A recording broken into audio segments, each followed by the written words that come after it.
Hi, I'm Whitney Espich, the CEO of the MIT Alumni Association, and I hope you enjoy this digital production created for alumni and friends like you. Good afternoon. I'm Ranu Bapana, class of 1987, president of the MIT South Asian Alumni Association. Welcome to the MIT SAAA conversation on casteism and majoritarianism in India and beyond. MIT SAAA aims to connect our 3,000 plus South Asian alumni with MIT and with each other, and to offer an outlet for our shared professional development and conversation. If you know an alumni who's not on our mailing list and would like to be, please encourage them to add us to their communities on Infinite Connection or the alumni website, and look for us on Facebook, Instagram, or LinkedIn.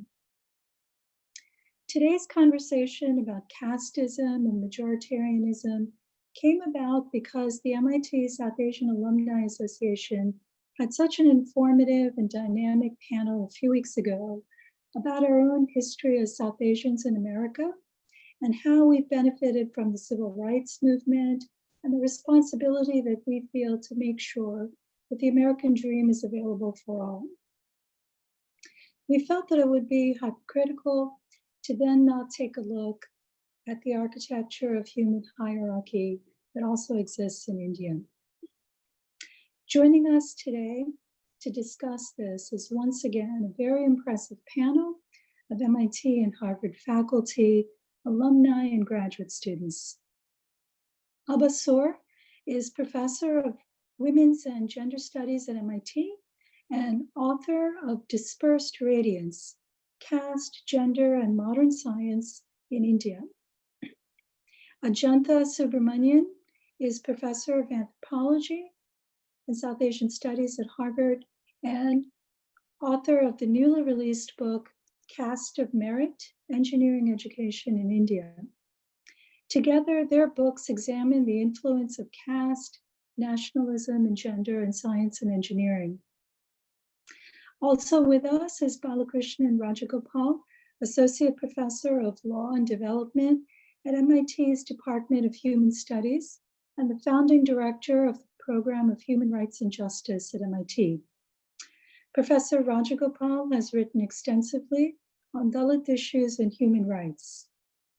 Also, we have here alum Venkat Maroju, Sloan Fellow, 07, Ph.D. and CEO of SourceTrace, a global leader on software solutions to agriculture, on his journey from being a reservation candidate who did not know English to getting to MIT and his success in entrepreneurship, solving much needed problems for small farmers.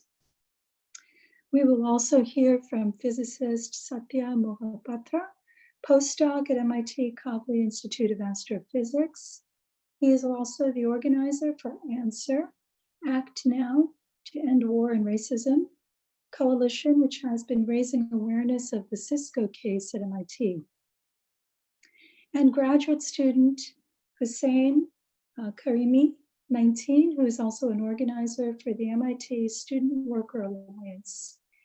And once again, we have Sana Aiyar, MIT Associate Professor of History, who will once again moderate this important conversation.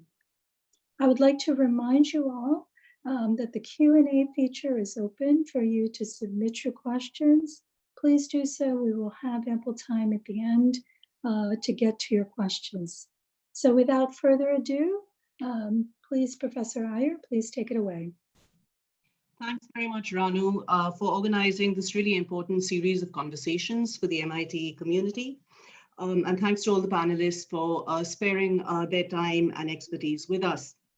Rohit Vemula, a Dalit student at the University of Hyderabad, took his life in January 2017 and left behind a suicide note in which he wrote of his life, and I quote, "The value of a man was reduced to his immediate identity and nearest possibility," end quote. Although Rohit asked that we behave like he had just come, appeared and gone, in death he made visible the insidiousness of caste that has seeped into our institutions of higher learning decades after the revolutionary demographic churning that was started in the 1990s after the implementation of the Mandal Commission recommendations. What did Bemula mean by saying his value was reduced to his immediate identity and nearest possibility? He was pointing to caste and casteism in its visible and invisible forms. By visible, I mean his immediate personhood, his identity as a Dalit, which was always visible. The nearest possibility, he meant, was the limits on his aspirations that were imposed because he was a Dalit. And this is the invisibility of inequality and privilege, the structural inequality and the privilege, the caste-based privilege of upper caste, that I hope that this seminar will really sort of address and unpack. So today's webinar aims, in an invocation of Rohit's spirit and legacy to make visible how caste-based privilege and inequality operates in the wider MIT community, to understand our own complicity in continuing casteism. And here Abha and Ajanta will share with us their research on conceptualizing understandings of caste. And next, we wanted to amplify voices, again, from the MIT wider community against this casteism through examples of mobilization and anti-casteism work that is going on in classrooms through research and within our communities. And here Raj, Venkat, Satya, and Husayn will share with us some of their important work. And we'll then open it out into Q&A. So I'd like to start with Abha, who is going to help demystify what the link is between scientific knowledge and caste, an entanglement that goes back into the colonial period, the legacy of which, of course, we feel till today. Abha, please take it. Please start. Thank you, Sana. Just a minor correction. I am a lecturer in women's and gender studies at MIT. Well, it's a privilege to be with this very illustrious panel. I'm going to talk to you very briefly about how caste and gender, largely caste for today's purposes, mediate scientific knowledge. Now, most of you scientists kind of shudder to think that yours is not as objective a discipline as you have always thought it was. And in some ways, a lot of scholarship in science studies, to which I owe immense gratitude, has opened up the ways in which we can think about science as always mediated by social relations, relations of caste, relations of gender, but at the same time, it also produces some local truths. So it's by no means, my intention is by no means to be anti-science, but rather to offer a more nuanced understanding of scientific knowledges. So my work, which was about early 20th century, late 19th, early 20th century, examines the life of two major scientific figures from India. C.V. Raman came from a Brahmin family, won the Nobel Prize in 1930 for the effect named after him, called the Raman effect. And the other scientist I'm going to talk about is Meghnad Saha, who comes from a subaltern caste, who was known for his ionization equations, which made the study of stellar spectrum or the stars much more quantitative. Before that, we used to classify stars with color scheme, but the work of Meghnad Saha really opened up a very important, vista through which we now begin to understand stellar spectra. So let me begin with the science of C.V. Raman first. C.V. Raman became embroiled in a very major controversy with the physicist Max Born in the middle of about 1930s or so. And the controversy went on for many, many, many years, many decades, I should say. And the controversy very simply could be seen as a contradiction between theory and experiment, though that would not be correct, because Raman himself came up with his own theoretical understanding. The point of the controversy, however, was that Max Born had predicted the second order Raman spectra of crystals like diamond and rock salt to be a continuum, a semi-continuum. And in Raman's research laboratory, and Raman was really excellent experimentalist, and he saw discrete structure on these spectra. He did see a continuum underlying these discrete lines, but insisted that they did not exist or they were completely unimportant. And the reason why the controversy went on for such a long time, which I can only summarize in the next 2 minutes that, for this work, is that Raman was a quintessential, was steeped in what I would call Brahminical aesthetics. And for him to think that a crystal as beautiful, as perfect as a diamond could have chaotic vibrations in its internal motions. So he kind of completely rejected. And if you actually read his scientific papers, it's quite extraordinary that he does not give any reason. He said, we can reject out of hand Born's hypothesis because it grants that the internal motion of this crystal would be, chaotic and not. And he said that the atoms within this crystal would either move in phase or out of phase, and no other vibration should be possible. So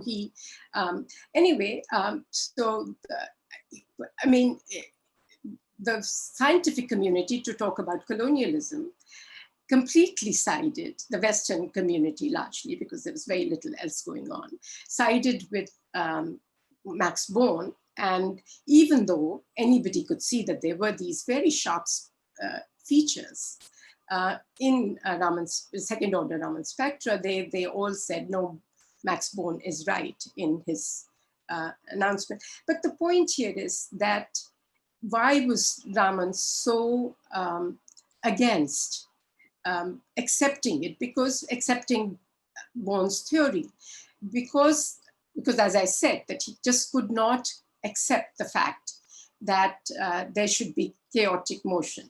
And again, in Brahminical aesthetics, we can just go on with about how everybody should know their place. You should not be, you should be, behave the way in which the caste society expects you to behave, etc., etc. And it's only, later on, much later on, that there was some reconciliation and people figured out why there should be these discrete lines in those spectra. So at the end, what people have said is that Raman was locally right, but globally wrong. So here you can see the metaphysical constraints on Raman's work, who just, refused to accept that Born's theory could be correct. The other example that I might give would be Meghnad Saha. Now, Meghnad Saha, he, unlike Raman, is a very diffident writer, scientific writer. He wrote copiously about social issues and very actually passionately about many social issues. But in his scientific writing, he just sticks to the, tried and tested way of scientific writing. So it's very hard to figure out, what is motivating Saha to get there. And what I was able to do in my work is to look at his social writings. And at this time, in the 1919, when he's coming up with these theories, he's also very much involved in looking at the Calcutta University Commission report, where all kinds of questions are being raised. And here you can see that Saha is adamantly opposed to opening up, hostels for particular castes differently, because he himself was, felt ostracized by the community. Some people would refuse to eat with him, etc., etc. So when there was this proposal that there should be separate hostels for subaltern castes, he really railed against it. First of all, he said these should be called democratic classes, not this depressed class or whatever term that we use right now. But also, his main emphasis was that the government should not discriminate. And if you see in his scientific writings, when he's talking about why should calcium be so much high up in the sun's atmosphere, and people have been, had been proposing that, oh, there is something special, or maybe the sun behaves differently with calcium than others. And he said the same, very similar language, the sun does not discriminate. That in fact, it has to do with the ionization potentials of individual atoms, the internal structure, etc.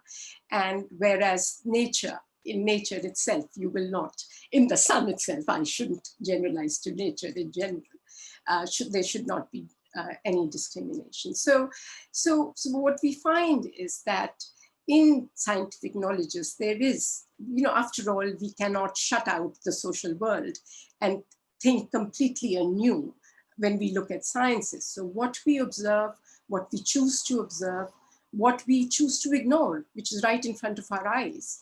And often we do. There are many, many scientific studies that tell you that that's what happens, is very much dependent. It's mediated by our own position, our own ideological bend, our caste position, our privileges, etc. And so it's not only that science as culture, which is how scientific institutions and laboratories might function. And there, of course, nobody would deny that there has been, both caste, race, gender, discrimination, rampant discrimination, I may add. But in the production of scientific knowledges themselves, I've just given you a couple of examples from my work, but there are many more to come about. So perhaps I should stop here. Or... Thank you so much, Abha. And you really bring to the fore, I think, one of the key issues for the STEM community, in that there's a sense of the kind of stability of knowledge, of even the questions that could be asked because of the ordering of things. And in some ways, sort of the discrimination aspect that comes in is seen as something that is constructed. But in fact, what you're really pointing us to is that the two are deeply entangled, and you cannot know to ask the questions if there is a lack of awareness of the actual instability of the order of things or the constructed nature of the order of things. And what you were saying about, you sort of alluded to how at the turn of the century, in the early sort of 20th century, there was a hope that democracy and that constitutional justice, the right to vote, the move away from colonialism would alleviate that discrimination, would ensure equality. And this really is a wonderful segue to Ajanta and the work that Ajanta has been doing, looking at higher education, the caste and how that plays out in higher education, particularly the IITs. And Ajanta, I wondered if you could tell us a little bit about this notion of merit and meritocracy, right? In some ways, merit, again, is the order of things. Yeah, we can think about merit as well. It's objective, it's meritocratic. But of course, your work sort of interrogates that. So I was wondering if you could walk us through a little bit the idea of meritocracy and how the notion of merit, particularly in the IITs, of which many of our audience are alum, not just MIT alum, but also IIT alum, the IITs in particular make caste privilege and structural inequality invisible by deploying in the sort of democratic era, the notion of meritocracy. Yeah, thank you so much. Thanks, Abba. That was a wonderful presentation. I'm going to read my talk because I didn't want to go over time, and it should be about 15 minutes long. Okay. The Cisco caste discrimination case has revealed the social and institutional operations of caste in the US Indian diaspora. After the testimony of one Dalit engineer, many more are now willing to speak openly about their experiences of caste discrimination in the United States. To those of us who have some knowledge of the Indian educational system, it comes as no surprise that this engineer and his Indian bosses were alumni of the IITs. As with many elite Indian institutions, the IITs have, until recently, been predominantly upper caste in composition. Despite being public institutions funded at far higher levels than other engineering colleges, they have been both exclusive and exclusionary. What is more, their exclusionary character has been justified through recourse to notions of meritocracy. When efforts at democratizing access and opportunity have been extended to the IITs, they have been met with fierce opposition, not in the name of caste, but in the name of preserving merit. But why is merit such a ubiquitous term in India, and what political work does it do? How have claims to merit shaped the operations of caste, especially in engineering education? Merit is a term that works ideologically to mark a shift away from older forms of social organization in which birth and patronage mattered more than individual ability and hard work. In this sense, merit is part of a common sense understanding of democracy as a break with a past of inequality. The notion of meritocracy rests on the assumption that the institution of formal equality has leveled the playing field and rendered collective inheritances irrelevant, that with formal equality, collective history matters less than individual ability. What this ideology of meritocracy obscures is the continuing role of historically accumulated advantages and disadvantages in determining opportunity and achievement. Moreover, the commitment to meritocracy as a cornerstone of democracy allows beneficiaries of privilege to both disavow their own privilege and attribute unfairness to corrective mechanisms intended to compensate for historical inequalities. I realize that this is a fairly abstract formulation, so let me ground this argument by turning to my research on merit as a defense of upper caste privilege in Indian engineering, especially at the IITs. Within the world of Indian engineering, the ideological work of merit is aided by the understanding of technical science as a universal, socially disembedded, power-neutral form of knowledge. And this is something that Abha touched upon in her presentation. This sense of technical knowledge as disconnected from social worlds of power and inequality is reflected in the faith that academic and professional success is due entirely to one's own innate abilities and hard work, and has nothing to do with caste or family history. Even when forms of caste affiliation are acknowledged, caste as a structural advantage is typically denied. Instead, merit serves as a convenient alibi to explain and defend the preponderance of upper castes in the most coveted spaces of education and employment. Within Indian engineering, a key mechanism for the production and defense of meritocracy has been the mass examination. Unlike earlier processes of selection that explicitly favored a high-born elite, the mass examination was underwritten by an ideology of middle-class achievement, where labor would find its just rewards. However, as filtering mechanisms, mass examinations typically favor those who come from histories of education and have a facility with this technical instrument. The IIT entrance exam is a case in point. As an all India exam, the JEE was seen as a fail-proof arbiter of merit. The JEE's scale and finely calibrated set of ranked outcomes upheld the promise of objective evaluation beyond social and political influence. As a result, the JEE exam rank has acquired a talismanic quality as a true index of intellectual and social worth and a predictor of future success. However, the JEE was far from democratizing in its outcomes. From the 1970s to the 90s, the IIT student body was heavily weighted towards upper caste, middle class urbanites.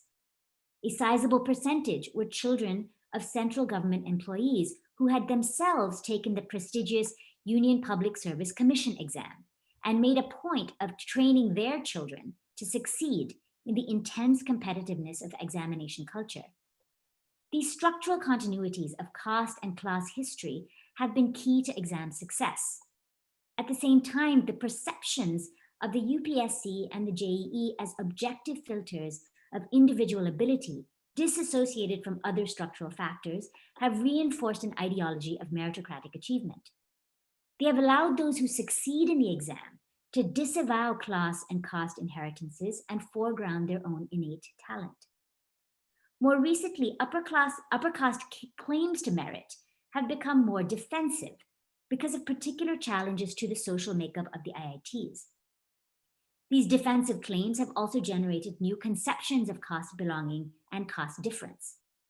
So let me take up two challenges that show the political work done by the notion of merit.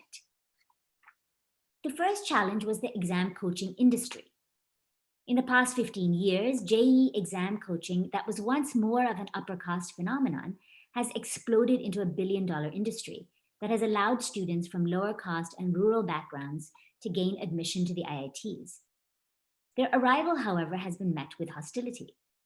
There's a pervasive feeling among IIT students, faculty, and administrators that the coaching industry has undermined the JEE's ability to act as a filter, in the process admitting students who are not actually gifted. It's clear that this divide between the gifted and the coached is not about who attends coaching classes, since virtually all IITians do. When pushed, I heard that the coached were those who attended the so-called coaching factories, where learning was rote, unlike the more boutique conceptual classes attended by urban upper castes. This distinction between the gifted and the coached has become a way to mark caste and class difference, and to reinstate the upper caste student as the only legitimate IITian. The second challenge, which has elicited a defensive reaction, is caste-based admissions quotas, or reservations as they're known in India. Within the IITs, the first set of reserved quotas for scheduled castes and scheduled tribes were implemented in 1973, and the second set for other backward classes in 2008. Both were condemned as government overreach and a violation of meritocracy. Since most upper caste students saw their own overrepresentation less as an indication of caste history than of individual aptitude, it was the quota itself that was identified as the source of discrimination. The admissions categories of the general and the reserved have further reinforced the perception that caste is only present on one side of the equation. It has become a deeply held part of upper caste common sense that the reserved category is a collective of intellectually and socially inferior lower castes, while the general category is a collective of meritocratic individuals. The distinction between the meritorious and casteless on one side and the reserved and caste-based on the other has allowed those who fall within the general category to argue that it is reservations that produce inequality and undermine democratic citizenship. The reservation system is even held responsible for the spread of casteism, even of caste consciousness. Lost from such views is the long history of caste-based disadvantage and discrimination that have made reservations a necessity in the first place. However, the reservation system has changed the caste landscape in one key respect. As a consequence of expanded quotas and associated hostilities, the categories of the general and the reserved have become widely shared terms through which the Indian public has come to understand caste belonging and difference. Through news articles, films, jokes, and online debates, there has emerged an upside-down world where stigmatization and exclusion are seen as the plight of the general category, and the reserved are characterized as illegitimate beneficiaries of caste and of state corruption. Unmistakable in such commentary is the outrage at the disruption of a seemingly natural order, where upper caste dominance was assumed to be a byproduct of talent and desert. At the IITs, expanding reservations have had serious ramifications. For one, the general category has gone from being an implicitly understood upper caste collective to being an explicitly claimed one that is defined in opposition to lower castes and the general and the reserved category. Expanded quotas have also set in motion an incessant diagnostics of caste on IIT campuses, through which everything from clothing to accents to facility with English and to taste are scrutinized for evidence of caste identity, and reserved category students stigmatized and scapegoated as less deserving, less intelligent, and less capable. This scrutiny and hostility has made everyday life in these institutions a living hell for Dalit students in particular, who are routinely subject to probing questions intended to out them as Dalits. exposure has forced Dalit students to try and pass as non-Dalits. When they refuse, sustained humiliation has sometimes led to suicides, as happened with Rohit Temula at the University of Hyderabad. The distinction between the general and reserved has also had ramifications beyond campus life in shaping career trajectories.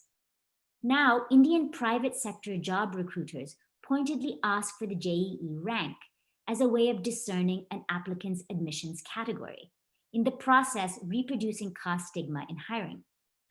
There is thus emerging a two-tier system of private sector employment in which only general category students benefit from their IIT pedigree. At the same time, the Indian private sector is paradoxically proclaimed as a caste-free space because it is beyond the purview of reservations. So far, I've talked about the defense of merit as an upper caste response to challenges within India. Let me end with some thoughts on merit as a caste claim in the US. The highly selective character of post-1965 migration to the US has ensured that Indians in the US comprise the most well-educated and affluent node of the Indian diaspora. By extension, it is also a predominantly upper caste formation. Transnational mobility has been hugely significant for reinforcing the claim to meritocracy. Geographical distance from challenges to caste entitlement in India and the invisibility of caste in the US public sphere have made upper caste achievement appear even more as a form of self-made success. For Indian Americans, the investment in two linked myths, one of Indian professionals as a model minority, and two of America as the land of opportunity, has reinforced a narrative of humble origins in which histories of caste are strikingly absent. However, the absence of caste as a public identity in the US does not preclude its structural workings. We see this most clearly in the case of IITians. IIT alumni networks have facilitated opportunities in academia and industry, for instance, in institutions like MIT, even while caste disappears from public view. As we see from the Cisco case, the changing social makeup of the IITs has also been reflected in the way these networks operate abroad. Now there is an effort to ensure that only general category IITians benefit from their pedigrees, while those from the reserved category are outed, stigmatized, and excluded. By outing the Cisco engineer as a reserved student, his upper caste bosses expressed their conviction that he had gained admission to the IITs illegitimately, that he was intellectually inferior and unworthy of a job at Cisco, and that he needed to be put in his place. Moreover, they acted with a sense of impunity because caste is not legally recognized as a basis of advantage or disadvantage in the United States. Significantly, many who oppose reservations in India support affirmative action in the US. The shift from redress to multicultural diversity as the goal of US affirmative action policy is key to this support. A policy now aimed at selecting exceptional individuals from underrepresented groups, US affirmative action is rightly perceived by upper caste supporters as consistent with liberal individualism and meritocracy. By contrast, their objection to reservations lies in its recognition of caste as a structure of inherited collective advantages and disadvantages, and of quotas as a necessary corrective to enduring inequalities. It is this recognition of caste privilege that is so threatening because it illuminates the workings of birth and patronage behind the individual's success story. It shows meritocracy for what it often is, an alibi for enduring inequalities and a defense against efforts to democratize society. So let me conclude by restating what I see as the two biggest takeaways of my research. The first is that claims to merit have produced new forms of caste belonging and difference, where the categories that have come to matter most are those of upper and lower. What we see in the opposition between the general and the reserved is the superseding of smaller, more localized forms of caste by the aggregated categories of upper and lower as the most important markers of caste difference within the spheres of higher education and professional employment. The second big point is that this new scale of caste difference, this consolidation of caste, has to be understood as a defensive reaction against processes of democratization. The defense of meritocracy is a reaction against efforts to democratize society, which take as their starting point not the level playing field of formal democracy, but actually existing historically accumulated advantages and disadvantages. In other words, the claim to merit is a reactive expression of upper caste identity. Ajanta, thank you very much. And this is just a reminder to our attendees that although we'll be taking the Q&A at the end of all the presentations, please feel free to begin to start the Q&A and put it into the Q&A tab. We have some really rich presentations, and I'm sure that you have questions and comments that come up in the presentation itself, and you don't want to lose sight of those. Abha, thank you very much for, in some ways, really also showing us how, constitutional guarantees or constitutional moves to provide equality in the absence of an acknowledgement of the need for equity and justice often do sort of create these new forms of inequality that are, because of the constitutional provisions, sort of made invisible. And, I wanted to turn next to Raj to tell us a little bit about, the work that you've been doing in policy, in advocacy.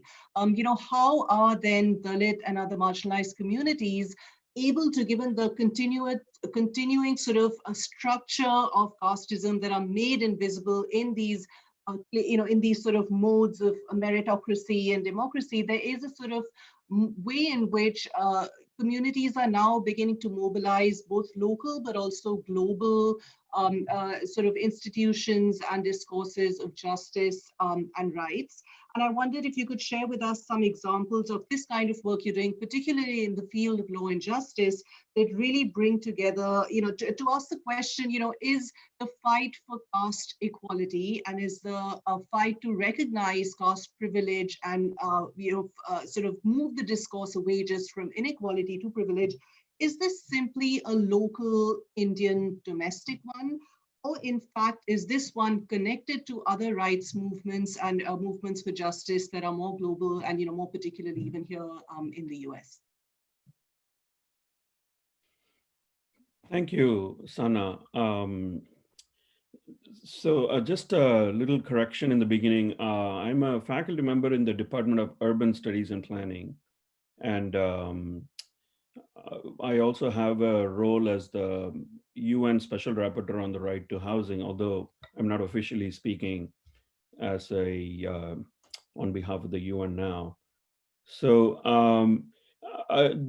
the question of what the Dalit movements have done with caste is a very interesting one, because they have, of course, been acutely conscious of the fact that the domestic sphere for them presents so many barriers to overcome, even when the system acknowledges, for example, discrimination and tries to formally address it. They've been acutely aware of the barriers over the years. And so what I thought I'll do initially is to talk about the experience of the Dalit movement as it has tried to pursue transnational framings as a strategy, to reframe caste as a transnational category. And secondly, briefly, maybe if I have time, I'll talk a little bit about my own work with some Dalit movements in India. So first, if you take caste as a transnational framing, I would say the earliest example of that was probably the attempt by B.R. Ambedkar himself, when he attempted to reframe Buddhism as a new form of transnational ideology, a new transnationalism to escape the narrow strictures of Hinduism, as well as the increasing disappointment that he was already feeling from nationalism. So both the disappointments of Hinduism as well as nationalism as majoritarian ideologies, and to sort of offer a new conception of Buddhism as a way out of that. But the real modern sort of Dalit movements really have to be traced from the initial teachings and beginnings that B.R. Ambedkar gave to the 1980s. it's from the 1980s that you see the rise of what you could call as a global Dalit rights consciousness. And you see it in three different ways. One is you see in the rise of networks, various kinds of networks that formed over the years, both within the country but that were involved in networking with outside other networks, but also explicitly global networks. So as an example of a domestic network, for example, there was a national campaign on Dalit human rights, NCDHR, which was established in the late 90s, but which had its roots actually all the way from the 1980s. As global networks, you can mention the International Dalit Solidarity Network, IDSN, for example, the International Movement Against Discrimination and Racism, or IMADR, which is based out of Japan. You can mention the more recent efforts to form international commissions, like the International Commission for Dalit Rights, which pulled together activists from many South Asian countries where Dalit movements have been active. India, Pakistan, Bangladesh, Sri Lanka, Nepal, and so on and so forth, along with activists from UK, US, Norway, Canada, and so on. And the adoption of the Global Dalit Rights Declaration by that commission is an example of the sort of efforts that they've been engaged in. So this is, broadly speaking, one sort of group of activities that you can sort of look at to see as an example of the rise of global Dalit rights consciousness in the form of networks. Secondly, you have the engagement with global conferences. And I would say the principal one where the Dalit rights movement found its global identity was the World Conference on Racism in 2001 in Durban, when the question of whether caste is the same as race was put on the agenda in a very clear way by the Dalit movement, with the Dalit movement really pushing for a recognition of caste as race, and with many people in India, including prominent academics, pushing back against that and saying that caste is not quite race and there are fundamental differences between them and so on. But after the World Conference on Racism, throughout the 2000s, the Dalit rights movements were actively engaged with other conferences, particularly with the World Social Forum in multiple locations, but repeatedly in Brazil. The Dalit movements were very actively engaged. And the presence of the Dalit movement in those settings raised the profile of Dalit issues, including that of discrimination in India. The third set of examples that you can look at for the rise of global Dalit rights consciousness are efforts to transform the field of law, particularly the field of international law. And much of the effort by Dalit movements here has focused on trying to find a way to convince the international community that caste-based discrimination should be treated as the same as race-based discrimination. Now, racial discrimination is already prevented under international law, particularly by the International Covenant on Elimination of Racial Discrimination. And Article 1 of that covenant actually prevents discrimination based on what is called dissent. And the strategy of the Dalit rights movement has been to try to say that caste-based discrimination is the same as discrimination based on dissent. And it's through that through that argument that they have tried to engage with the UN human rights systems. And they've been fairly successful, I would say, at the global level. For example, discrimination based on work and dissent, or what is called DWD, is actually now recognized as a distinct category of discrimination, very similar to racial discrimination, but we all understand that that refers to caste discrimination. And the UN issued a set of principles called the draft principles and guidelines on discrimination based on work and descent in 2009, which the Dalit rights movements have been pushing for the international community and for countries around the world to accept as a foundation for dealing with caste discrimination, which would cover, for example, issues like the Cisco case. If such insights are translated into domestic law, which it is not at the moment in the United States, for example. Um, you also see the important impact that the Dalit rights movements have had on the work of the international human rights system itself. For example, if you look at the work of the Office of the High Commissioner for Human Rights, which is the UN mechanism in charge of human rights, they actually have recognized the need to sort of combat caste discrimination as a key part of their global anti-discrimination agenda. It's one of their strategic priorities, which means that resources and organizational commitment sort of is a long-term, one, and it is something that can actually aid in the multiple struggles that Dalit movements have been engaged in over the years, because of the clear recognition by the UN that the question of discrimination against Dalits is a very large question. I mean, you're talking about discrimination against close to 260 million people. It's a large global issue. And so quite appropriately, it's been recognized as a global problem, not simply a problem confined to particular cultures or particular religions or particular regions. It's a global problem, especially given the global patterns of migration that we have seen in the United States, as it has been mentioned since the mid-60s. The increasing arrival of Indian diaspora also means that the caste system has also been imported into the United States with all the problems that implies.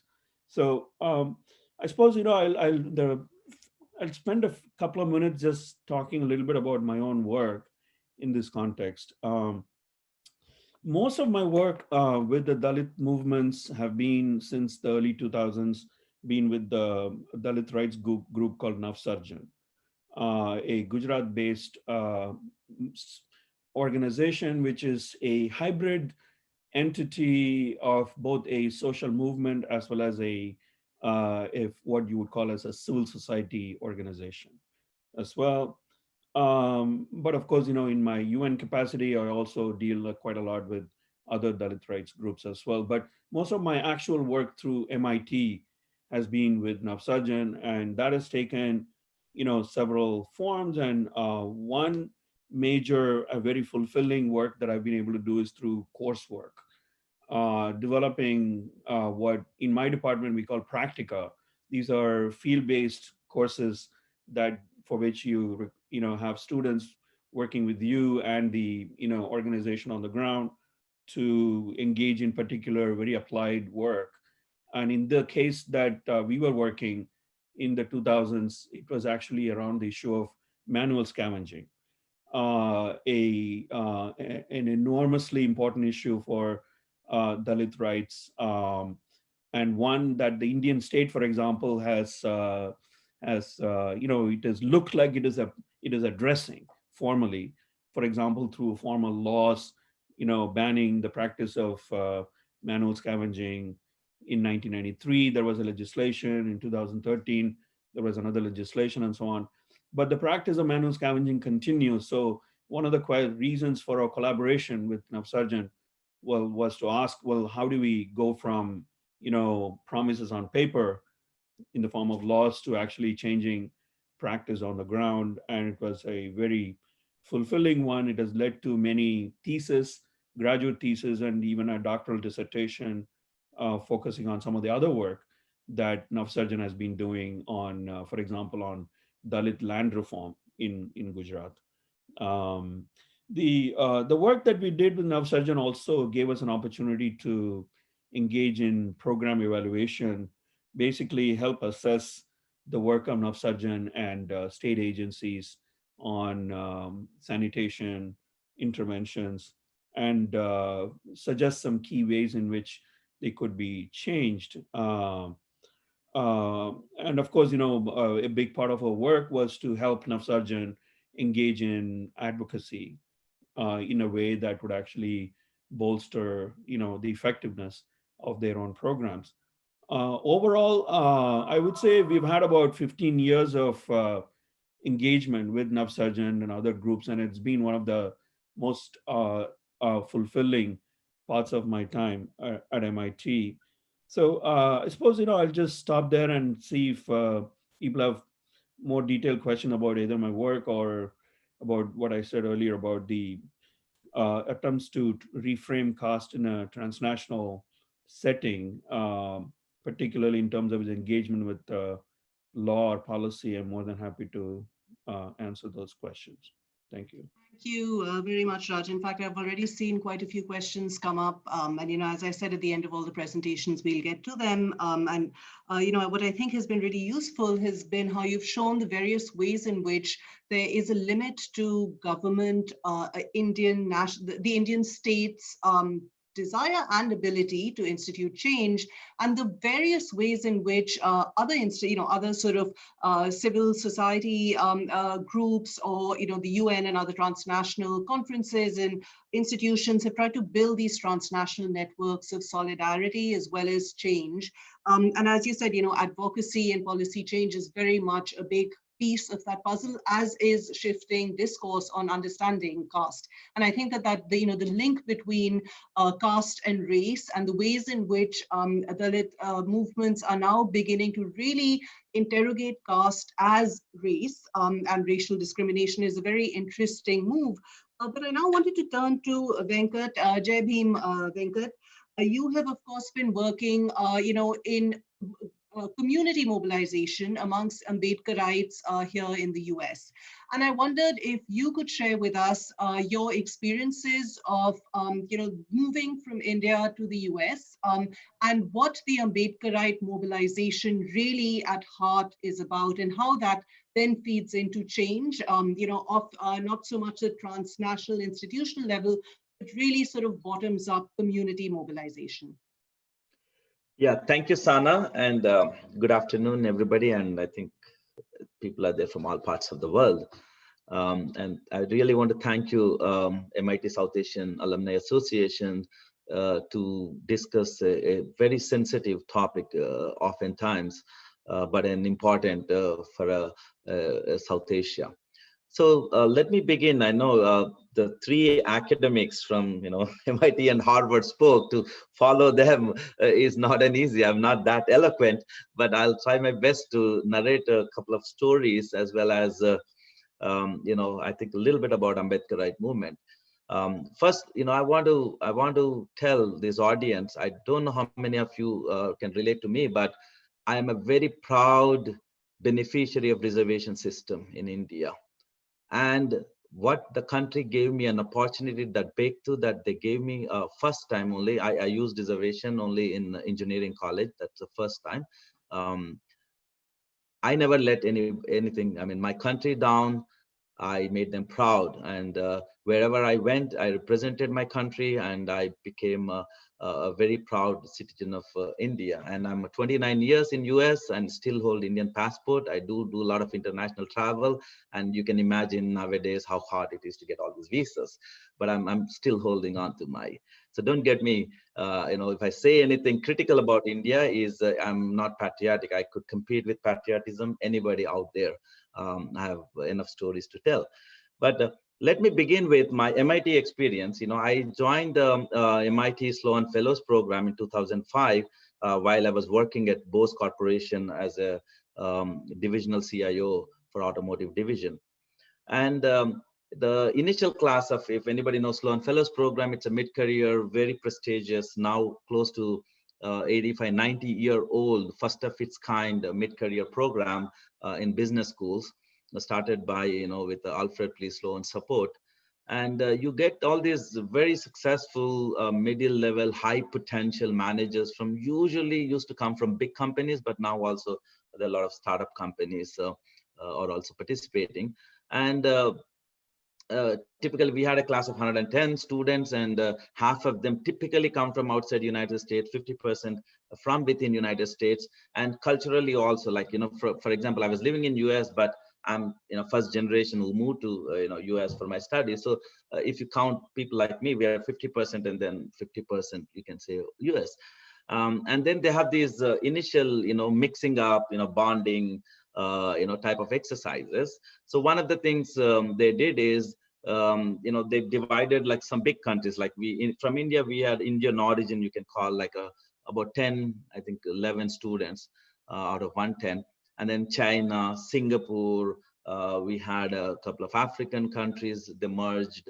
And then we had Japan, another couple of Europe. So they divide then those country people into those groups, as well as they attach a few people from American who are never know a lot about outside country. And the thing is, you have to explain about your country two things. One is literacy rate in your country and the women empowerment. So you need to put it in a like a scale, and then you talk about, educate them, what is the status, so that these American students will go and present it. I mean, it's a good exercise. So I was sitting, and we started conversation. After a while, one of our fellow Indian friend, who actually originally comes from Chennai, started saying, oh, we have the best education system. Okay, that's the first word. And the second word is, oh, everyone speaks English. And I'm sitting there, I don't know which India he was talking about. I mean, he's a pretty intelligent, he's went to IIT, and he's been working a pretty senior level in US, one of the organizations. And I was very shocked and sitting there, and then said, no, that is not true, I told. Then said, he was like taken back by surprise. He's a good person as an individual. I mean, I don't have, he's a good buddy of me, actually, friend we became. But just understanding, I want to illustrate a point. These so-called highly educated people, then I told them, I went to a school when there was a rain, there's no school. That is, I went to public schools in Telangana, hinterlands of Telangana, until 12th grade. I studied in Telugu medium in 80s, 70s and 80s. If you can relate to that, somebody who knows, these government schools are very dysfunctional. And so then I didn't know one English, I mean, I couldn't speak one English sentence without grammatical errors when I entered my college. Okay, so just imagine, one of the, I came through, we had only like 15 engineering colleges in Andhra Pradesh at that time, combined state, and I made it to one of the top schools. So I'm one of the, I don't know, whatever you want to call, and I couldn't speak English. So who are we talking about? Everybody speaking English. So the reason I'm saying is, we have this, so-called highly educated people have this idea about India. And so there are clearly misrepresentation, misinformation about what our country is. Our country, if I have to go and start talking numbers, we are 129th rank in Human Development Index. A state like Telangana now, I mean, probably sending high number of technocrats to United States, and one of the tech hub competes with Bangalore, has 74% of literacy rate, and in that among women 53%. I mean, what a country we're talking about. But we try to ignore all that right in front of us, and we talk about this. I'm not saying I'm proud of achievements, but at the same time, it's 70 plus years of independence, and we have a lot of resources and rich country, and this is the status. And who are those 26% illiterates? Who are those 50% women illiterate? These are the Dalits, these are the tribals, these are the oppressed lower caste, other lower caste. I mean, I hate lower caste word, but other oppressed caste. So this is the reality of India. Okay, so please, when we are talking, institutions like MIT, Harvard, we can be very proud of some of our bright minds. We can be proud of Satya Nadella, Sundar Pichayas, but hey, this is 1.3 billion people, and this is a few handful of them, and that doesn't, should not take away the reality of India and the need to address these deeply rooted structural inequalities. Okay, these are structural, and caste is at the fundamental issue standing there. In my view, caste is a socio-economic cultural construct of Indian society. Okay. it plays a role in every aspect of our India, but only thing the privileged one try to ignore that. And coming back to a little bit about my caste conscious, I grew up, I told, hinterlands of India, I mean like Telangana in 70s and 80s. You all will be surprised to know this. I grew up when this Naxalite movement or an extreme communist movement was at its very peak. I mean, you're talking about, I have a 12th class maths class goes in my classroom. In the next door, when we don't have class, next room, we used to sing Lal Salam songs. I mean, that's how vibrant it was. So good or bad, with the original Telangana peasants movement against the landlords, then the Naxalite movement, all these resulted in, we had hardly caste was an issue in Telangana. This is very surprising to a lot of people. And coastal Andhra was different. Then I grew up in that environment, and then I went to Osmania University in '84, again, very charged with the politics of, a very strong left movement and right movement. Nothing else was there, okay? There was even, Congress government was luring, but there was zero NSUI in the campus. So it was pretty strong. And in that environment also never, ever, no caste discussion. Only discussion we used to have was reservation, non-reservation, okay? That's the only thing. And then when it comes to reservation, all SC, ST, BC, we all used to have a same bonding. And then, of course, I went to University of Science, Bangalore. Then I came to United States and did my PhD. Then I started working in Telangana movement after a few years. Since 2000, I've been pretty active. At that time, I started interacting with Telugu diaspora and then Telugu organizations. Oh boy, I discovered how caste infested these organizations are. It was a very disturbing realization that after so many years, I realized how caste played such an evil role. And I was told my caste identity. First time I had to grapple with that. And then I started discovering, Ambedkar, Phule and all that. And ever since I became an anti-caste activist. So this might be appalling to a lot of people, but it exists. You only have to see it from the people who are being discriminated. If you are among your peers, okay? And this is another thing. I mean, this is a Telugu diaspora. I will challenge this. 90% of Telugu diaspora living in United States are from dominant caste. Their entire social life is confined to these groups. Okay, a place like India, they have larger places, but when it comes to this few dominant caste came, and then they, of course, there's some of the spaces like all this Telugu organization and all that is 100% dominated by a handful of castes, okay? That everybody knows. The problem is it's a very overt display. It's not even subtle display. It's an overt display of these things goes on. Anybody knows. It's like an emperor has no clothes, but nobody wants to say about it. So that's another thing. So it's highly educated, an egalitarian society, and relatively, right? I mean, US has its own problem, relatively democratic, deeper democratic values than India, I would say, and we have this type of a practice. So it is a reality. The only Dr. Ambedkar said, caste is a monster. Whichever direction you go, caste is a monster you cross. And this is true. If you're not a privileged caste, you won't realize that. If you are in oppressed caste, you will realize that 100% of the time, okay, 100% in Indian society, wherever it exists. So, and then I think my colleagues are going to talk about caste in Cisco case, more details. I don't want to go. I mean, it's only a, it's a reality. If anybody knows and experiences who are coming from oppressed caste, this is a reality. And the only thing is some gentleman was able to gather his courage to go against this monster, against this big, large company, then we are experiencing that. Otherwise, this exists. You only have to be a little bit conscious.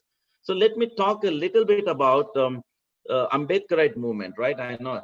See, in my view, Ambedkarite movement is at a very nascent stage. Okay, I know Dr. Rajagopal has talked about all these organizations, but in my view, where I want 70 years, 75 years is too long for me.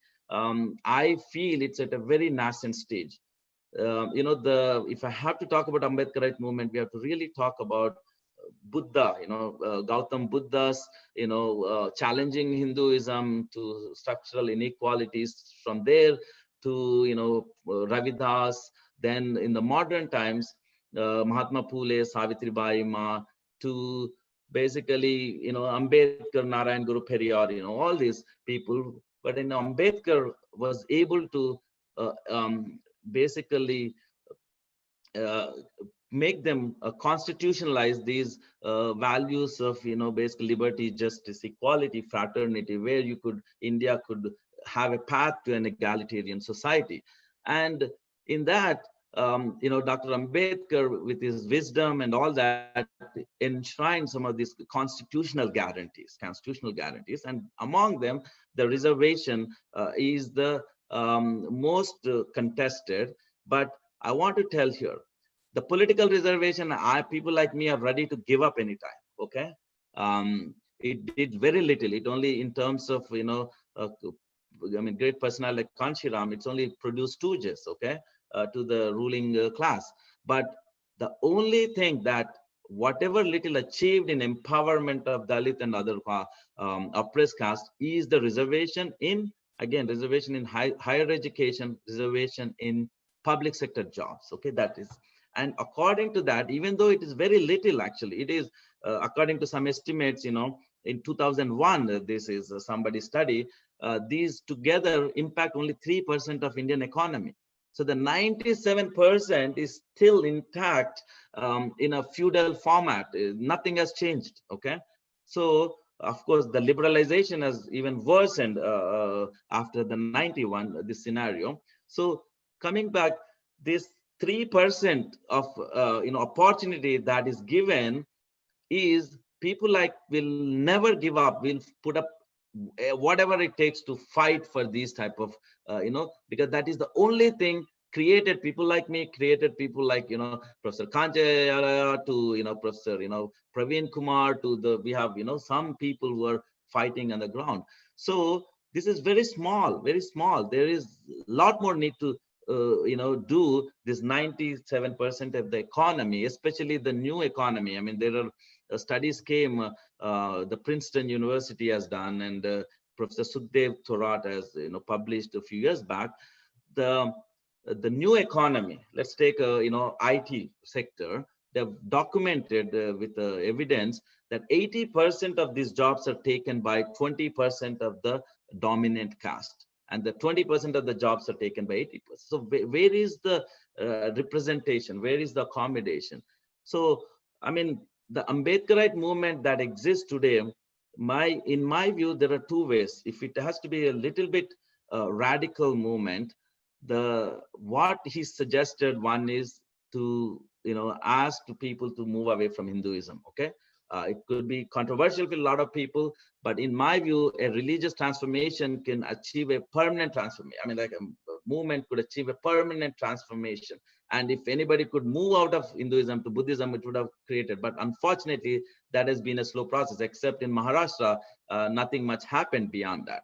And the second type of change that could happen is with the political power. Okay, I know a lot of people don't like politics, but believe it or not, sometimes a person like Mayawati with the left-hand signature could create they called what is that, Bijli Pani Sadak in Uttar Pradesh, move 10,000 crores overnight, and that is definitely is possible. And the Kanshiram, the closest, I would say, after Ambedkar passed away, the closest movement that achieved some result and challenged the status quo of India is Bahujan Samaj Party and the Kanshiram. And unfortunately, after his death, the whole movement is again dwindling sadly in a declining phase. So the people like us, what we have been doing is, when I first started in the Ambedkarite movement, I will finish in 2 minutes, okay? I was alone actually. When I started searching, I used to be in Detroit initially in 2000, and the only way to connect was, there was a Yahoo group called Dalit at Yahoo Groups, okay? Then I joined it, and then I started interacting and create a network of people. Then I found people in California, people in, that's how I established a network. We were so few. And then I moved to Boston. And then it took so much time when we first started organizing some Ambedkar thought, and people like Abba Sur and late Professor Omar Khalidi used to support me. I was only one, I don't have many people around, or many people who could call Ambedkarites. But later on, the flow of people coming from different states has increased, but especially people from Maharashtra who are kind of moved on and were very good Ambedkarite, thoughts, and they can associate with them. Then very few people from Uttar Pradesh, but the rest of the states you have to really search to find. For example, Telugus.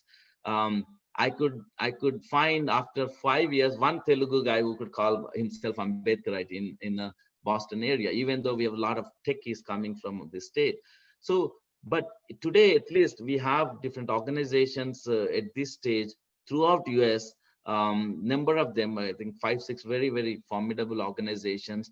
And the things that we do is still trying to gather and educate, because whoever came to US from India, I mean, this is the cream of our society and they have a value.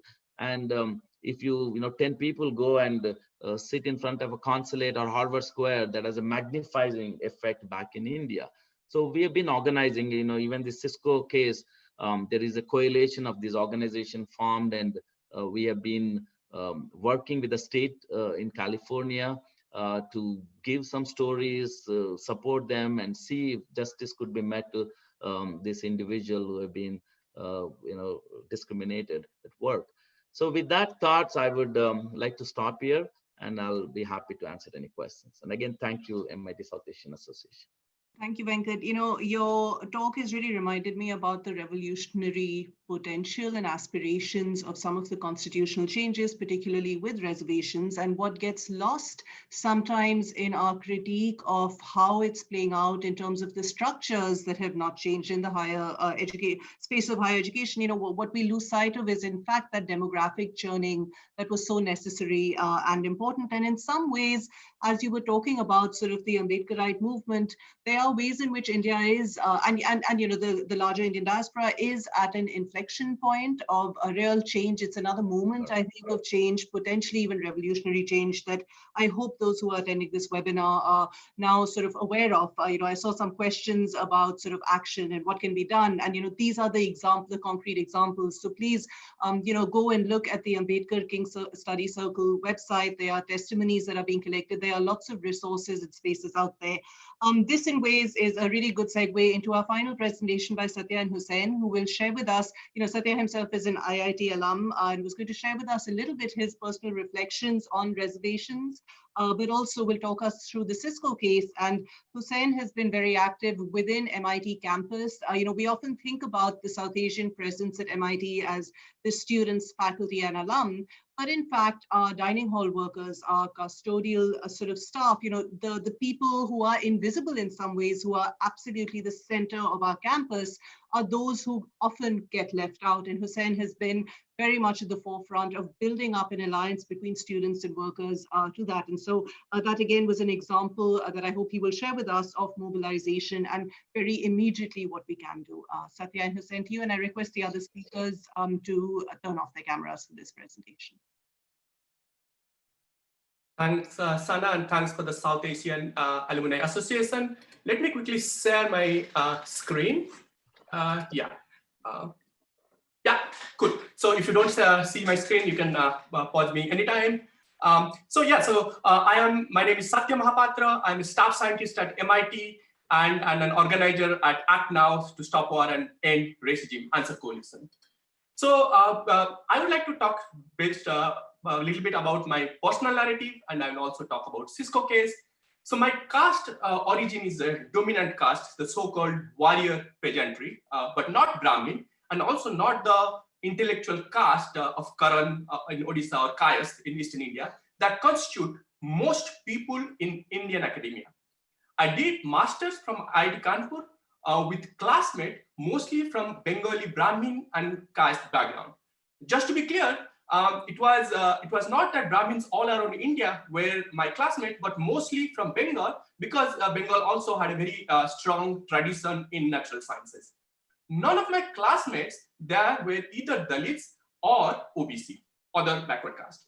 Reservation didn't exist in post-grad studies in India until 2007.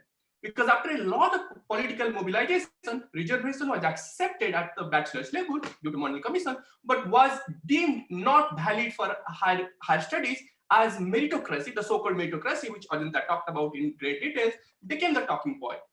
I came to do higher studies due to an access network.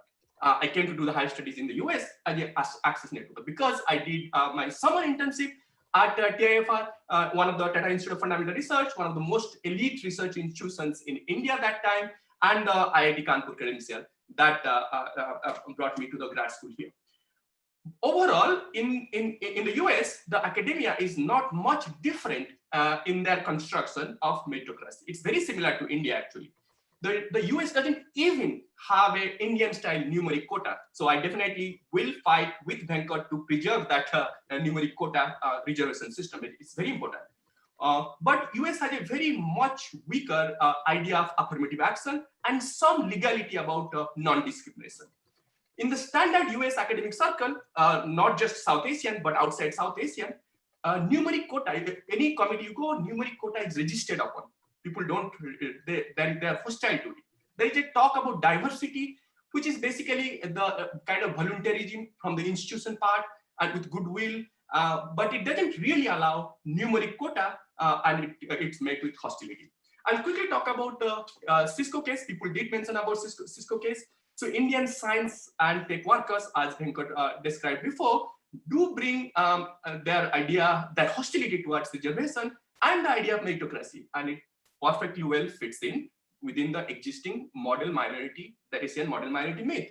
So in this Cisco case, just to give people background, there are two people, one is a Brahmin, one is a Dalit, they both went to IIT Bombay. The Brahmin person had the knowledge that the Dalit person had gotten admitted via reservation.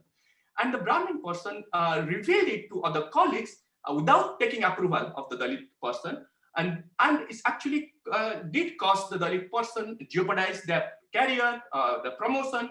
And this is, and when the Dalit person complained to the Cisco HR, Human Resource Department, they said, oh, caste discrimination is not discrimination in existing discrimination, idea of discrimination, legality of discrimination. So now a lot of Ambedkarite associations are working with the California Department of Fair Employment and Housing to file a lawsuit against Cisco using America's Historic Civil Rights Act. This has led to a lot of discussion in the diaspora that how the diaspora itself excludes Dalits and OBC by their practices. And we definitely should go to the Boston Study Group or the Ambedkar King Study Circle to understand that testimony. But this fight should not be just the behavior of anti-discrimination, but it should also steer towards really concrete material action. For example, in the US, there is no numerical quota, and we need to talk about that. And this has to be done with other oppressed nationalities who are also asking for numeric quota. And also numeric quota in private sector, because that's something which is totally missing in India. And Cisco is a private company, operates in Bangalore, operates in many parts in India. So it has to be, that talk has to do. So I want to give one quick example of numeric quota. For example, here, this is a graph from Thomas Piketty, which shows that it is really very useful. The green is SC/ST income compared to the rest of population, and the blue is black income compared to white income. And you can see that it has really made a difference because in fact, SC/ST due to reservation, it has acted as the numeric quota has acted as a material redistribution for social justice engineering. Husayn is going to talk much more about the mobilization, but I just want to give the last slide about this book. Anyone is interested in equalizing access? I benefited a lot from that. Edited by Joy Hassan and Martha Nussbaum, compares affirmative action in India, United States, and South Africa, where Prabhat Patnaik, Marxist economist, makes a very good point, which demolishes the idea of that how reservation reduces efficiency, because he articulates very well that it actually increases efficiency gain. It has an efficiency gain associated with it. and not efficiency loss. I would hand over my mic to Husayn, who is going to talk about how people are actually mobilizing in the diaspora, the second generation diaspora. So Husayn, on to you. Cool. Thank you, Satya, and thank you everyone for coming to today's discussion, and the MIT South Asian Alumni Association for organizing this talk, and of course all the previous panelists for their very informative presentations at a time when I think it's very much needed. As mentioned during the introductions, my name's Husayn, and I'm a graduate student at MIT. Where I also did my undergrad and helped found the MIT Student Worker Alliance. Before I get too much into the organizing efforts of that organization, I wanted to just briefly open with one phenomenon or political tendency that I've seen grow in the South Asian American community with the rise of social movements organized around national liberation. Most recently with this nationwide revolt against racism sparked by the police murders of George Floyd, Ahmaud Arbery, Breonna Taylor, and of course, many more, including several Boston area cases, which often fly under the radar. Probably many have heard: Osama Rahim, Terrence Coleman, Dennis Reynoso, Bo Ramsey White, to name a few of those Boston area cases. And this phenomenon is generally a feeling of pessimism and a self-relegation of our role in social movements as South Asian Americans in the struggle for worker power and against racial injustice, to that of a mere spectator rather than an active participant, shoulder to shoulder with our brothers and sisters in the Black community, to name one example. And in many ways, as many panelists had raised, the South Asian community, it's not a monolith, right? It reflects the structure of class society as a whole in the United States, in the same way that the white community is stratified, and the Black community, of course, to a much different degree, is also stratified, right? In the South Asian American community, we have our business owners and bankers, of course, and yes, our high-paid engineers and healthcare workers and intellectuals in the so-called professional class, but we also have low-wage, at-will temporary workers, service workers, industrial workers, and so on, that constitute, what we know traditionally as the working class.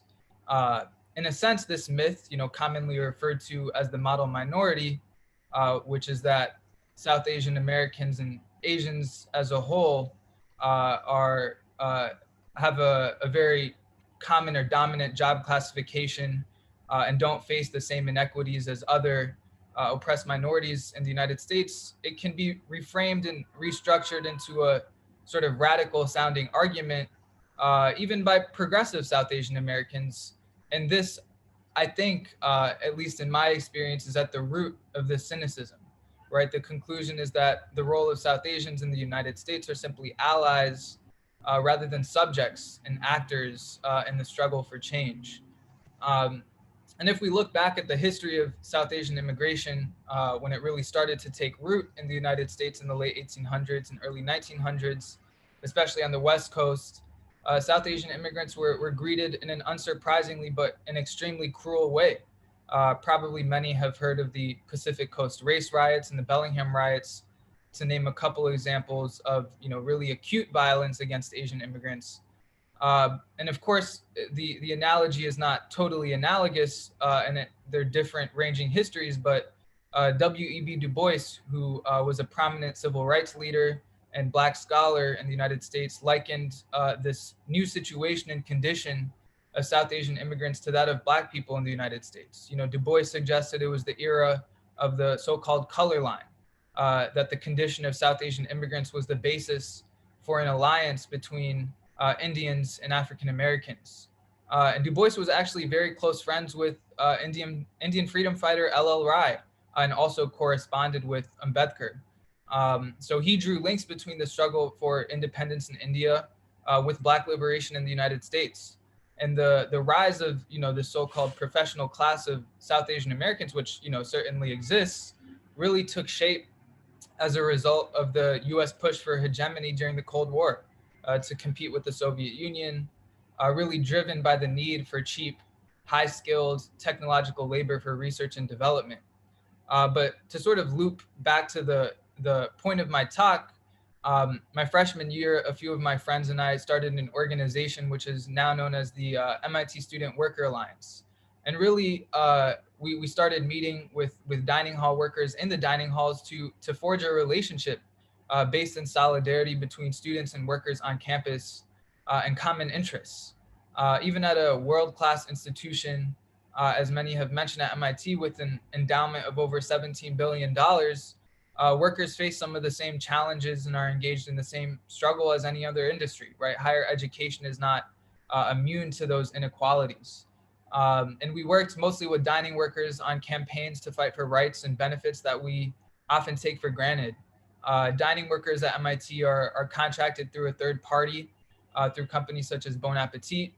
And the workers in the dining hall are union workers who are organized under Unite Here Local 26, which also represent hospitality and service workers across the greater Boston area, including dining services and other sort of comparable higher educational institutions like Harvard. Probably many were following the strike of dining hall workers at Harvard a couple years back, or maybe 3 years back now, but also at Simmons, at Lesley, and other universities, Northeastern in Boston.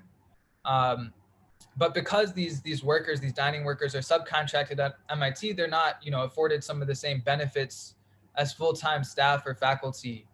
So one such example is subsidized transit, right? A campaign that we helped run with dining workers for several months. And many dining workers, because of the cost of living in Cambridge and Boston, as I'm sure we're all aware, they're displaced out of the city, right? It's not uncommon for many to spend $300 on public transportation. I know one dining hall worker who doesn't even live in Massachusetts, right? Just because of the housing crisis. And they spend $300 on public transportation through the commuter rail, but they don't get the same transit subsidy as full-time staff receive, these free link passes and 60% off commuter rail passes. What we witnessed in this struggle is real multinational unity in action, which I think is really the point of this presentation. Nepali workers, which make up a significant portion of dining workers at MIT, white workers, African Americans, Haitians, and more coming together to fight for their common interests. And my Nepali friends in the MIT dining halls were also at the front lines during the Marriott hotel worker strikes 2 years ago, supporting hospitality workers who were organized in the same union. We've also organized with workers against the unjust firings of dining workers and the outsourcing of shifts that should go to union workers, but go to temporary workers at MIT who make far less and don't have the same benefits. But this is really, the reality of the working class in the United States, right? It's extremely diverse, and South Asians play an important role. Although I think in some cases, we as a community, sometimes we can sort of self-erase it, or it's just erased in general through this myth of the model minority in the media. And I say all of this to make the point that there's, a history and a reality here that's often erased, not to equate the struggle of Black America to that of South Asian Americans, but to say that the reality in our communities is that there's a true basis for unity between people who have common interests, that we need to support the struggle for freedom of Black America, and that multinational unity is not only a possibility, but a necessity and a real practice in our communities. I live in Dorchester, and if you go to the liquor store, just downstairs from my apartment, like the workers you'll see even at the 7-Elevens in the corner stores are a lot of Bangladeshi workers, right? So I think that basis for unity really exists, and it's something that takes time to build. But there are organizations, that are doing that work nationally and locally, as many panelists have discussed. And I would, shout out Boston Coalition as one of those organizations in Boston, and everyone else there putting in the work to build those genuine links. So I'll end it there. And thank you everyone again for hosting this panel and coming out to discuss. Thanks so much, Husayn and Satya. It is just 2 o'clock, and I realized that we had planned this for 12:30 to 2. So for those of you who need to leave, and this is not just our attendees, but also our panelists, please feel free to leave the meeting. We will run this for another 5 minutes because there were some really good questions that came into Q&A. For those of you who won't have the chance to stay on and listen, we'll try and post these, some of this onto the MIT South Asian Alumni Association. But in case any of our panelists leave, I just wanted to thank them very much for a really stimulating discussion. Part of the reason that I didn't want to time keep was, all of you gave such stimulating and interesting and insightful sort of presentations that really drove home the urgency of that need for change. I've been sort of coming together some of the themes that have come up in the Q&A. So I'm just going to put together, 3 main ones, and any of the panelists who feel that they want to, answer can go ahead. One is, the question of that link between caste and race, and the question that was posed was, is caste race? If yes, why? If not, no, why? But I wanted to link that up with another question that came in about the link between the Dalit rights movement and religion, particularly in terms of the conversions to Buddhism. And the question asked was, why not Christianity, given the colonial legacy and the missionary work that has been going on. But I think that, what one wants to do here is to frame ways in which a caste and caste identity is being deployed by Dalit rights movements, to frame it in sort of analogies, but also in terms of opting out. In some ways, that question about religion is really what ultimately is at the heart of what makes caste identity, which is sort of the next question about how is caste established, right? The question asked was, can you opt out, or can you change your caste without punitive action? The question here, I think, another question that came in that I think is related is there resistance? And Ajanta, this was particularly for you, is there resistance amongst sort of upper caste to the critique of meritocracy that you have presented in your work? And I'm sure that this, it isn't simply a question about the critique of meritocracy, but all of you, especially those of you who are in advocacy, there's pushback. Right, so what is that form of pushback? Is that a way of establishing caste? Is that the punitive action? Do we call resistance the opting out, even if Dalit identity, is Venkat sort of pointed out, has in fact the identity of Dalit has enabled certain political participation, has enabled the democratization in terms of reservations. And this question of reservation again has come up as another question in terms of what the US can learn from India. Right, we've talked about the affirmative action program in the US and the reservation system in India. And Satya, I think you very helpfully talked about numbers, right? In some ways, this is an institutional mechanism. And to go beyond simply, value signaling, there is in fact a need for the numbers. And that goes back to the need for caste identity, right? If you're going to make this simply about numbers, then you have to know the census recently, the census had not, after independence, included caste as a category. But that has been sort of reintroduced. And then finally, the question that we have all danced around a little bit is that question of majoritarianism. And, is it possible even to talk about caste privilege, caste inequality without the elephant in the room? That is this idea of a majoritarian Hindu nation and a Hindu state, right? And does caste, and where does sort of caste visibility and invisibility play into that? So I know it's lots, I feel as if we wanted many, many sessions, which each of you, and we tried to pack it as much as we can, but for those of you who can't stay, and I'm seeing that we have at least 50 participants who are still here, and thank you to our panelists who've been able to stay. Would any of you want to have one last word, perhaps, in targeting one of the questions that have been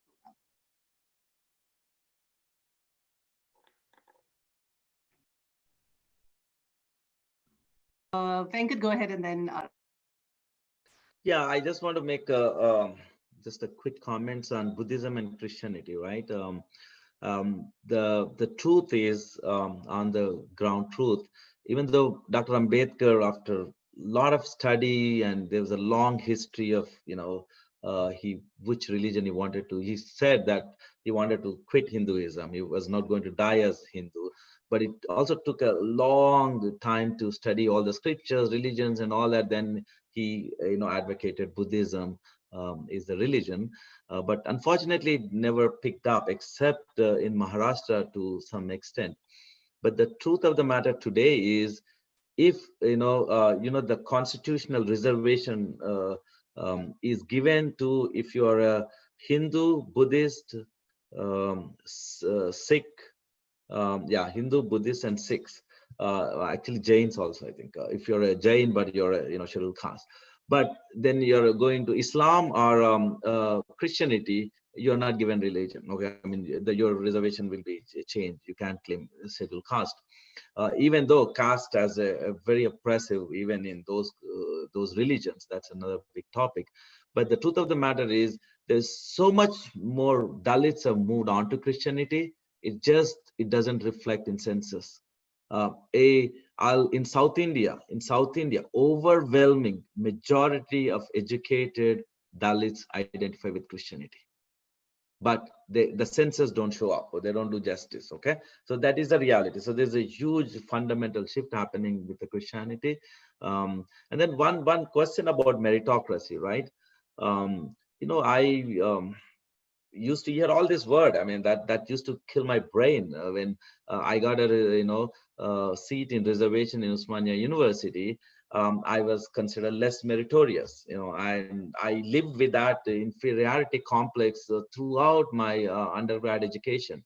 And only thing is, when I got out of Osmania University in that 4 years, I mean, I have to tell these things to make a point. I was one of the top 3.5% of all engineering, graduate school gate exam that I appeared. I was top 3.5% of the entire India. And then I went to Indian Institute of Science, Bangalore, without any affirmative action. Okay. So the same guy, nothing changed. I don't know what changed. The only change is I was, in a very difficult environment of my education opportunity, what I had, versus Osmania University is a great place. I mean, it's one of the finest institutions with, the boarding and all that, very systematic environment that was provided to me. I mean, I would, become this meritorious. It's the same guy. So the merit, how you judge, how you manage. And then I studied at MIT, one of the, top institute in the world. I never heard that merit word even once. So this is such a false, and Ajanta, Professor Ajanta has done a lot of research on that. It's a myth, how you measure meritocracy. Is it this trainable exam that you go and mug and get some marks, or what is a meritocracy? It's a very loaded and difficult, and I think we should just remove it from our dictionaries. That's what I would say. Okay, I'll stop there.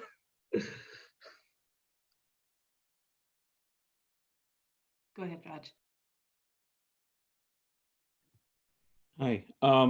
Very quickly about caste and race. I think that's really a dilemma. On the one hand, of course, we know and there is quite a bit of difference between caste and race. But as I explained in my presentation, the strategy of the Dalit movements has been to, in fact, call for the recognition of caste as race. And there are two reasons why. The first reason is because while caste-based mobilizations, caste-based affirmative action or compensatory discrimination, whatever you call it, might actually work, and caste-based movements like, including the very robust movements like the Bahujan Samaj Party kind of movements, work within the Indian political context. Caste is still very much an Indian concept. It cannot be understood in the context of other countries. And this is important as Indian diasporas have moved abroad and there is no language to talk about caste. You need to bring caste close to race in order to have it recognized. And we see it clearly in the Cisco case, where the California lawsuit against Cisco invoked Title VII, because there isn't anything out there. There isn't a specific banning of caste in the United States. So you've got to get whatever is closest, which is race. And that's what the California did. And there is a practical dimension, but there is a political reason why, Dalit groups have also invoked caste as a race, because with the rise of Hindu majoritarianism in particular, it has also been important to put pressure on the Indian government from the outside. And you need a language that is globally resonant, that stigmatizes, for example, Indian practices from the outside, so that it creates political opportunity for mobilizations on the inside. And the language of, but the strategy of equating caste with race has been, in fact, the main strategy to do that. That's the reason why when the Dalit movement tried to equate caste with race in the Durban conference, Indian government was all up in arms and they were so upset about it. And they're still upset. Every time in UN fora or elsewhere, caste is mentioned, they will all, and there is a talk about, for example, the work on the discrimination based on work and descent that I said, Indian government always opposes it. And the reason is because they're afraid of bringing caste discrimination within the ambit of the Convention on the Elimination of Racial Discrimination. Imagine if 280 million people are found to have been discriminated against racially. That could go towards recognition of mass crimes and probably give rise to international criminal responsibility for which individuals can be prosecuted, right? So there is a lot at stake here from a legal and political point of view. And that's why there is so much opposition. I did want to say something briefly about reservations again. I mean, I really appreciate that, the points about reservation. I think I come from Tamil Nadu, which actually had one of the earliest reservation programs in the country. And you could say that as a member of the upper caste, I come from the other angle where Venkat said he benefited from the reservation. I could say that I non-benefited from the reservation, if I can use such a word. It's the other way around. But it's an extraordinarily important program. And to me, in a state like Tamil Nadu, for example, it has really worked up to a point. Where it has not worked is really in penetration of professional classes and in the government bureaucracy and in the profession that I'm in, which is law. If you look at the judges, if you look at the lawyers, it's an extraordinarily, concentrated community of mostly upper caste practitioners, and the similar comments can be made about other professions of privilege, whether it's media or finance or other locations. I think that's kind of where there is a lot more that needs to be done with reservations rather than less. So I'll just stop there. Thanks. Ajanta, go ahead. Yeah, this was a really wonderful panel. I've learned a ton. I wanted to say two things. One was in response to the question of what the US can learn from South Asia. And I think one of the things, and this is something that that Satya has already addressed, right? The importance of numerical quotas. But I think the larger point there is that, since the Reagan Revolution of the 1980s, the United States has systematically backtracked, right, on redress for structural inequality, right? There has been a systematic effort to not recognize, right, structural inequalities, historically derived inequalities, as the basis of legislation, right? And so I think one of the things that the U.S. needs to do is recover its original sort of commitment to redress, right? I mean, multicultural diversity is this incredibly watered down, ineffective response, right, to the underrepresentation of non-white and poor groups within higher education and professional employment, right? So there needs to be a much fuller kind of recognition of inherited advantages and disadvantages, and also the fact that privatization, right, that sort of capitalist transformation actually exacerbates inequalities.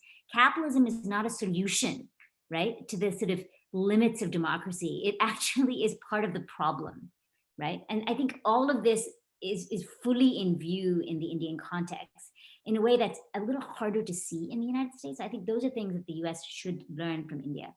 The one other thing I'll say is I would highly recommend that people read Rupa Vishwanath's book, The Pariah Problem. It's a really important history of the Hinduization of the Dalit, right? So she shows how in the early so before the 20th century, Dalits weren't even recognized as part of Hindu society, right? They were seen as outcasts, right? They were outside the fold. They were outside the fold in every sense.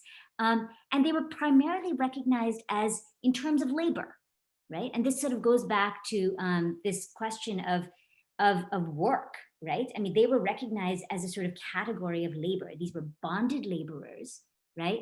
Who were subjected to descent-based bondage, right? And so what she shows is that in the early 20th century, Dalits were Hinduized as an effort to contain the problem of caste within religion, right? It was a way of rendering the caste question into a question of religious reform and sidestepping it as a political economic issue, right? That is part of what happened when Dalits became Hindus, right? The caste question, the Dalit question specifically, were taken out of the sphere of political economy and put into, contained within the sphere of religious reform. And Gandhi was a culprit in this, right? I mean, he was very much about the sort of containment of caste within Hinduism. And I think the other thing that did is it allowed for the creation of a majority, of a Hindu majority, right? That also included Dalits. I mean, Sana asked the question of, how majoritarianism is connected to all of this. The very notion of a Hindu majority is such a bizarre, right, artificial construct. And it's one that had to be very deliberately created, right? By incorporating groups like Dalits who previously weren't even regarded as Hindus, right? So I think casteism and majoritarianism are intimately linked to each other, right? And an anti-caste politics has to also be an anti-majoritarian politics, right? Like the two cannot be separated from each other. The last thing I'll say is that I think what is so perverse about the kind of Indian diasporic support for majoritarianism in India, right, especially for Modi, is that it is in some ways, I think, one would think that the experience of being a racial and a religious minority in the United States would actually increase solidarity and empathy for caste, oppressed caste groups and for religious minorities in India. And I think it's done the opposite, right? I mean, most people in the kind of upper caste diaspora in the US support majoritarianism in India because it makes them feel like they have a country of their own, right? So the experience of being a minority here in some ways has increased support for majoritarianism, right? And that I think we really have to sort of confront head on, right? I mean, how does one turn the experience of minoritization in the US in a different political direction, right? So that our solidarities are with other racial minorities here and not with, a caste majority in India, right? So, I think that's part of the kind of political project in the diaspora. I just want to, I agree with lots of stuff that was said today, but I think without bringing class into the question, we would still be quite lost. And that's, Ajanta was saying that when she talked about capitalism. And I think there is a reason why especially the extraordinarily rich section of South Asians in this country, especially Indians and Pakistanis, tend to become quite conservative in their views. So I think, again, and the one minor point which I think I need to make, just because I teach it, is because race is not a biological concept. Race and caste are both political concepts, so I would rather use the term racism and casteism rather than cling to this notion of race, because there are, like many people pointed out, differences, but there are also many, many, many similarities. And as Husayn has told us, that we need to really work towards building solidarities across identities, etc. And so that's where I'd stop now. Thanks. Yeah. Well, I want to thank everyone for this all of our panelists for this incredibly informative discussion. This is a huge topic. I hate to bring it to a close, but I want to thank you for going over time. And what we will do is we will post the questions that we did not get to on our website. And just want to thank you all very, very much. I learned a ton. And I want to thank all of our participants who have hung in there with us. And we have many more ideas for future events. So please do follow us. And thank you everyone. Thank you very much. This was wonderful. Thank you. Thank you. Thanks for joining us. And for more information on how to connect with the MIT Alumni Association, please visit our website.